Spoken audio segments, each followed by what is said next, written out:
আমি আর আমার এই যে মা কোথায় গেল আর খুঁজে পাচ্ছি না। ওই যে হার্টের পেশেন্ট লাফিয়ে ঝাঁপিয়ে কোথার থেকে যে পড়ছে কি করছে, জাস্ট লাইফটা একটা মানে প্রত্যেক দিন প্রত্যেক মুহূর্তে একটা চ্যালেঞ্জের মতো লাগছে। প্রত্যেক দিন প্রত্যেক মুহূর্তে একটা চ্যালেঞ্জের মতো লাগছে। আর মাকে যা যাই বারণ করছি, প্রত্যেকটা কাজই যা যা বারণ করা হচ্ছে উনি সবই করছে, যেগুলো খেতে বারণ করা হচ্ছে উনি সবই খাচ্ছে।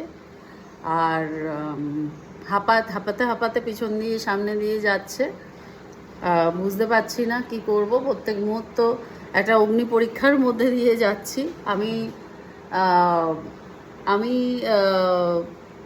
যতটা পারছি করার চেষ্টা করছি, কিন্তু অত তো একেবারে লাফিয়ে ধাপিয়ে স্পাইডারম্যানের মতো কাজ ওরকম করার অভ্যাসও নেই। তো জানি না, আর বাইরের কোনো লোক, কোনো কাজের লোক আমার মা রাখবে না। তো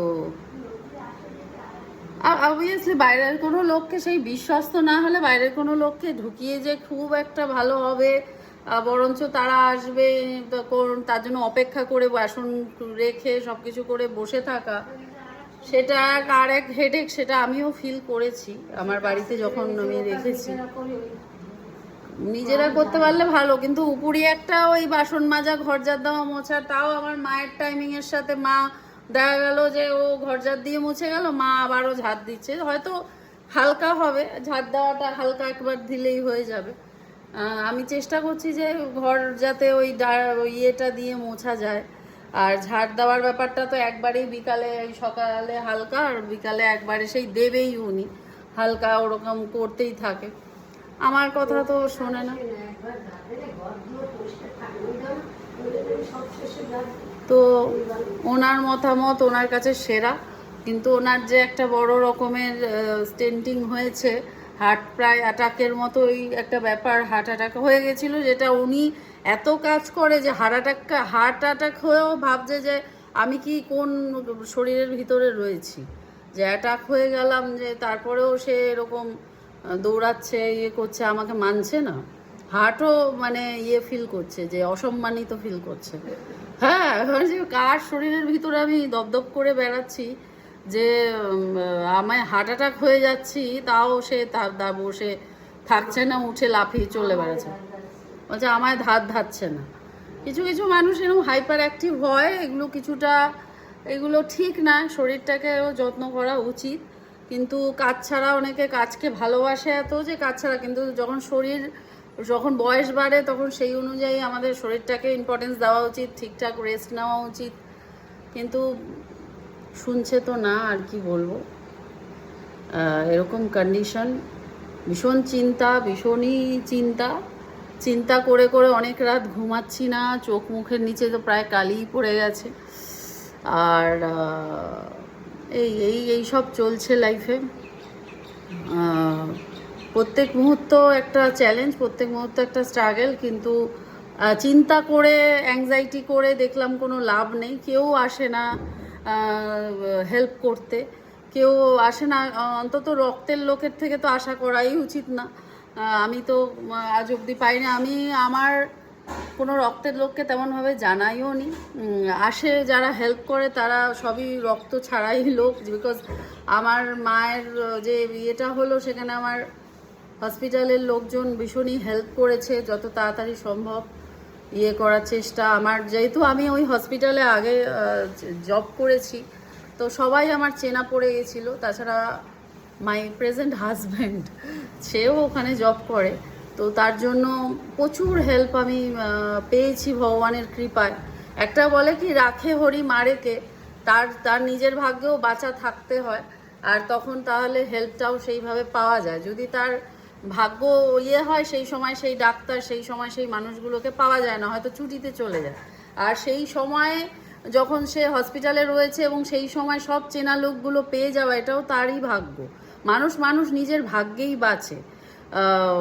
আমরা জোর করে কিছু ইয়ে করতে পারি না। ভাগ্যে যদি থাকে হেল্প না পাওয়া, তখন না সেই মানুষগুলো দেখা গেলো ছুটিতে থাকলো, কেউ চিনতে পারলো না, চিনলেও হেল্প করলো না। আমি তো আর জোর করে বলতে পারি না, আমি আগে স্টাফ ছিলাম, আমাকে সবাই এসে চিনে, নিজে এসে আমাকে হেল্প করেছে। আমি একবার বললে বারবার মাকে, আমার মা কোনো কথা শুনে না, মাকে গিয়ে বলেছে যে আমাদের কেরালিয়ান ব্রাদাররা সব, যে মাম্মি জি ऐसा इतना काम नहीं करना है।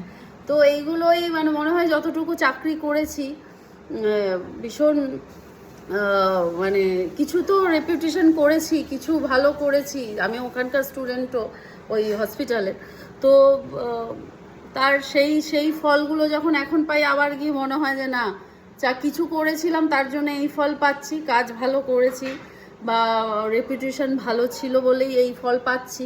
আবারও কাজ করতে চাই, মানুষের সেবার ভীষণ দরকার। আমার অন্যান্য কাজের সাথেও আমি ভীষণ ইনভলভ হয়ে গেছি। অ্যাকচুয়ালি সবই হিলিংয়ের কাজ, আমার নার্সিংও হিলিংয়ের কাজ, আমি অ্যাস্ট্রোলজিতে আছি সেটাও হিলিংয়ের কাজ। আমি তো আর স্টোন বিক্রি করার বিজনেস করি না, আমি করি মানুষকে যে দুঃখের পাট থেকে বেরিয়ে আনা, বার করে আনা, যে দুঃখটাকে ফেস করো আর এটার থেকে কীভাবে বেরিয়ে আসবে।